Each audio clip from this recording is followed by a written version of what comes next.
কবর প্রতিদিন ডাক দিয়ে বলে আনা বাইতুদ দুধ। প্রত্যেকের কবর প্রত্যেককে ডেকে বলে, ও আল্লাহর বান্দা, জানো আমি পোকামাকড়ের ঘর, পোকামাকড়ের ঘর। তুমি তো সেই বান্দা যে একটা মশা কানের পাশ দিয়ে উড়ে গেলে তোমার ঘুম বন্ধ হয়ে যায়, চোখ মিলে যায়। একটা মশার গুনগুন আওয়াজ সহ্য করতে পারো না। একবার কয়েল, একবার অ্যারোসোল, একবার মশারি, এরপরও তুমি চাও যে একটা মশাও যেন আমার কানের কাছে গুনগুন না করে।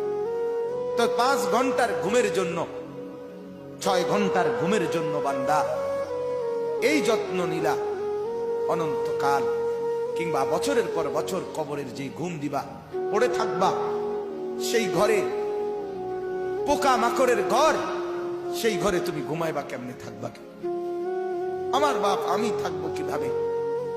আমি থাকবো কিভাবে বলে?